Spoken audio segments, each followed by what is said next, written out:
नमस्कार दोस्तों, हम बात करेंगे कैल्शियम और विटामिन डी के बारे में।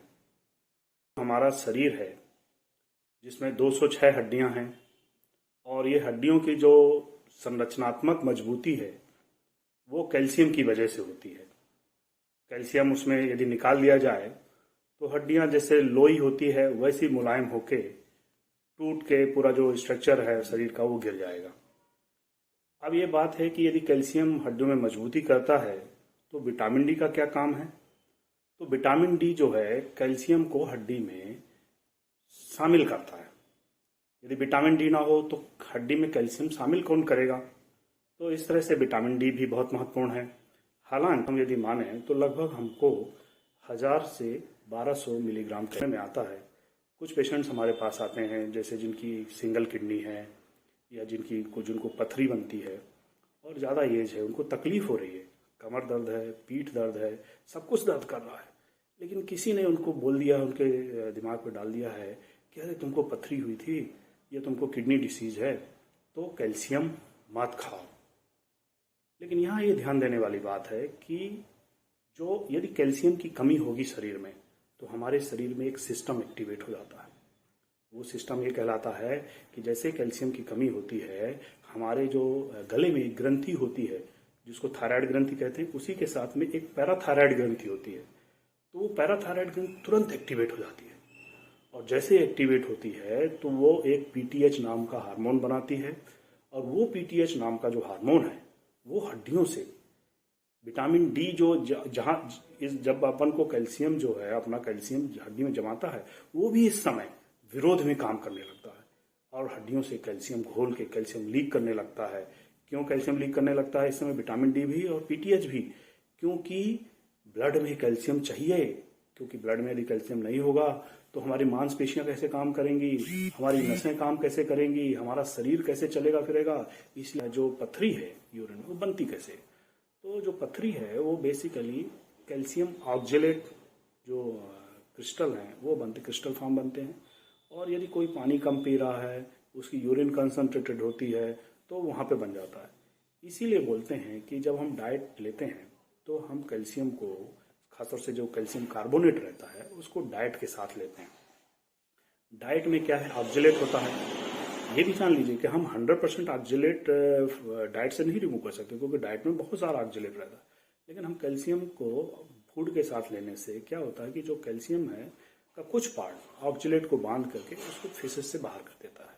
तो उसका जो एब्जॉर्प्शन है, प्रोपोर्शनेट एब्जॉर्प्शन की बात जो करते हैं, वो कम हो जाता है और जो एब्जॉर्प्शन कम होने की वजह से यूरिन में पथरी नहीं बनती है। दूसरा, विटामिन डी कहाँ से मिलेगा? एक तो हम डाइट से भी ले सकते हैं। आजकल बहुत सारी सरकारें, आपने देखा होगा कि बहुत सारे जो सीरियल्स हैं, अनाज हैं, सोया ड्रिंक है, मिल्क है, ये सबको फोर्टिफाइड कर रहे हैं। सभी जब सूर्य की अल्ट्रावायलेट किरणें पड़ती हैं तो विटामिन डी हमारे स्किन के नीचे ही बन जाता है। अब चूंकि जनमानस में ये रहता है कि धूप लूंगा मैं तो मेरी चमड़ी काली पड़ जाएगी, मेरा रंग गोरा वो हो जाएगा, खराब हो जाएगा। या कई बार ऐसा भी रहता है डिसीजेस के कारण कि जिनकी स्किन बहुत फोटो सेंसिटिव रहती है।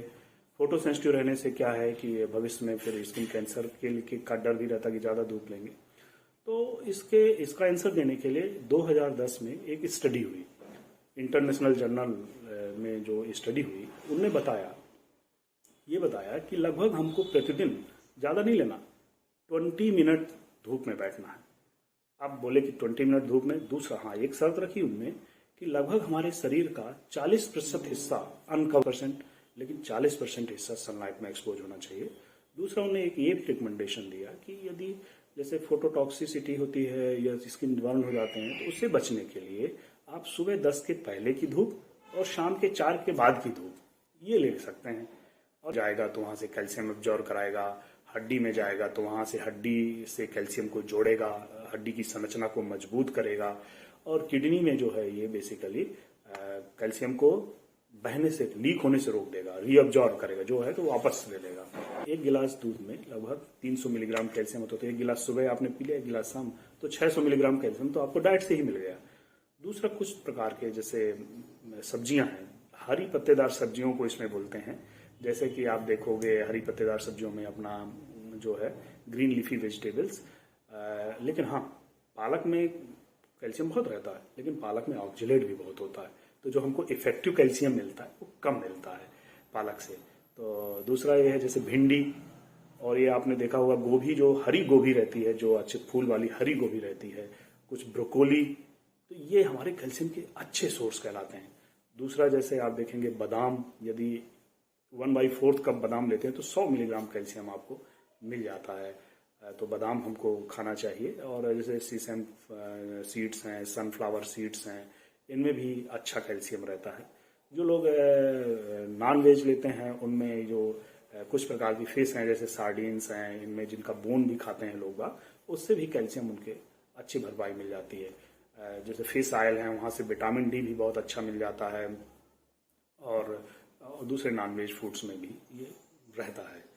तो इस प्रकार से हम डाइट से कैल्शियम की भरपाई कर लेते हैं। इसका पैमाना क्या है, कैसे हम पता कर लें कि हमें इस पर्टिकुलर व्यक्ति को जो तकलीफ हो रही है तो उसको कैल्शियम की कमी होगी। तो जांचने के लिए जो हमने बताया कि 25 हाइड्रोक्सी विटामिन डी है, उसका जो वैल्यू है वो 30 नैनोग्राम प्रति ml से ज़्यादा रहना चाहिए, मतलब 30।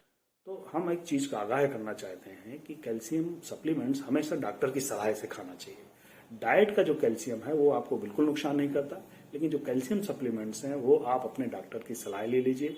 ज़्यादा डेफिशिएंसी होगी तो डॉक्टर ज़्यादा डोज में देगा, कम होगी तो कम में देगा, लेकिन ऐसे नहीं करना चाहिए कि हम जो है गए और खरीद के खाने लगे।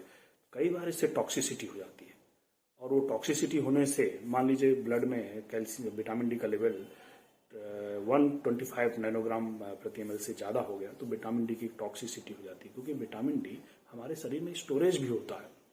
यदि बहुत ज़्यादा कैल्शियम की मात्रा आपने सप्लीमेंट से ले ली तो निश्चित रूप से पथरी भी पड़ने लगती है।